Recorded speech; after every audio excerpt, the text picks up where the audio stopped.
magluluto naman tayo ng kaldereta mga idol. Pagkatapos natin magpa-PMS ng ating bagong Senix. Meron kasi tayo darating bisita galing Bacolod, no? Gusto rin nila ng kalderetang baboy. Ito mga sahog natin, no? Atyan. May kaunti akong kamatis. Pwede naman walang kamatis. Bawang, sibuyas. Tapos ito, malupit to. Kung magkakaldereta kayo, lagyan nyo ng gata. Kung may gusto nyo. Pero masarap talaga pag may gata. Tapos carrots. Siyempre, itong ating patatas, bawang sibuyas. At meron ditong tomato sauce, tsaka chunks, pampalasa. Tapos meron tayong green peas. Okay, gisa lang natin to mga lodi.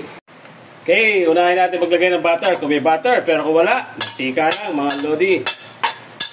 Ayan, ayaw pang magano, matunaw. Antayin lang natin matunaw.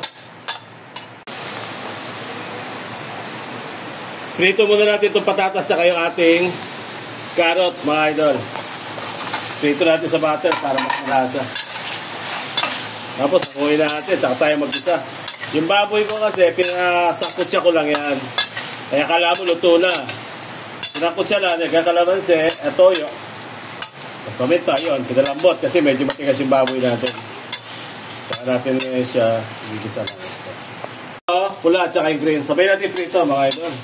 Para lumasa siya. Ayan. Ito nyo lang ng gusto. Parang ginigisa lang din yan. Luto na kasi medyo luto na yung karne natin. Ano? Yung iba kasi sinasabay na. Pwede naman yun. Basta pero mas malasa talaga to. Try nyo lang. Mas malasa to. Na-prito yung atsal at saka yung carrots. Tapos paglagay nyo, kahit paluto na yung ano, kahit pahuli nyo na ilagay ito, pwede. Hindi na kayo magpapalambot pa ng carrots. Kasi naluto naman. Okay, pwede natin itong hanguin muna mga lodi. Ayan. Para magisa naman natin yung ating bawang at sibuyas sa aking kamatis. Konti lang yung aking tomato sauce maliit yung nabili. Kaya nagdagdag na lang ako ng kamatis. Ito, may kamatis ako. 2 puso kamatis. Bawang lang. Dire-diretso lang ito eh. Lagay na lang lagay. Alam mo naman yung kaldereta. Tanggal lang ang hang. Sunog kasi. Maharo tayo sunog dito. Lagay na natin yung sibuyas. Huwag natin masyadong tostahin yung bawang. Hindi pa mait. Saka malasa siya. Mabango. Amoy pa lang, ang bango ng pinagprituhan kasi mamay na at yan. Sakay na natin yung ating kamatis. Yun ha. Tayo natin yung mag-isa ng husto.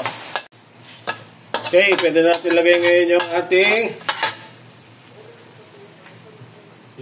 ating buto-buto. Ang baboy mga idol. Buto-buto to, na pinalambot ko lang sa toyo at may paminta. Tapos sinagyan nila ng konting mansin. Kasi yan, iba ayaw eh. Ayan.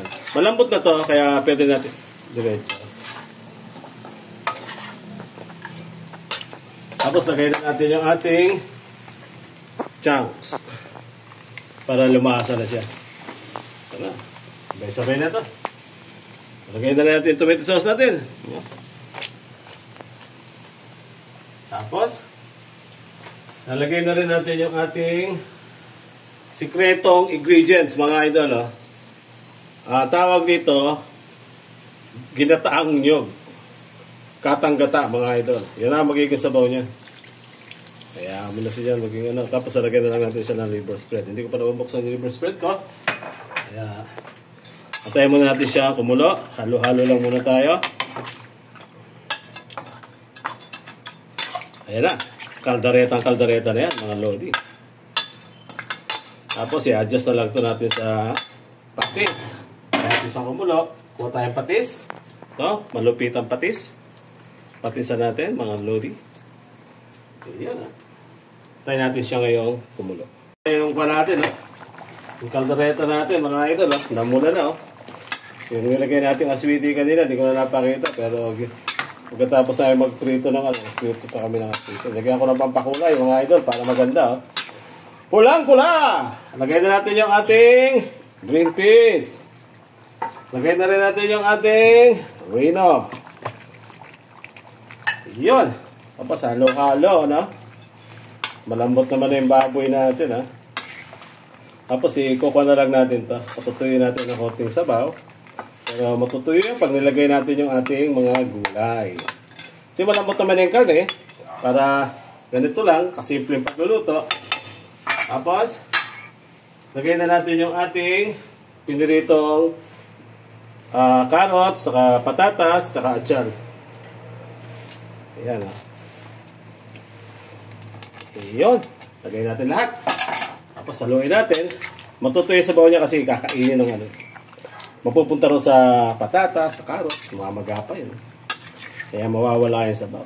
Ayan, tinamot. Kami yung hindi pa nakuluan niya. Pamaya-maya. Siguro, 5 minutes na lang to. Pampalasa na lang. Tikman na lang natin, mga idol, ha. Tikman natin kung ano yung lasa ng luto natin, ha. Luto naman yung patatas natin. Kaya 5 minutes na lang kami. Tikman. Ang malupit na kalderetang pulang-pula. Wow! Napakalinam na, mga idol. Sa lasa pa lang, panalo-panalo. Sabaw pa lang, ulam na. Okay, takpan muna natin. After 2 minutes, 5 minutes, balikan natin. Okay, mukhang ayos na itong ating kaldereta, mga lodi. Ayan, ha. Sakto-sako sa kulay. Pulang-pula, mga lodi, oh. Ayan, oh. Sarap nito. Ulam na, pulutan pa. Ayan, oh, naglako na yung sabaw niya. Diba? Tikman ulit natin kung okay na. Sabaw pa lang, ulam na.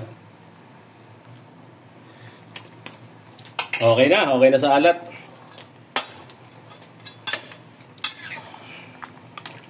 Ayan, oh. Panalo. Nalalaglag na yung laman sa buto. Diba? Lasang-lasa yung atsal natin kasi yung mantika ng atsal. Andyan eh. Iyan, ha? Okay na. Kain na tayo!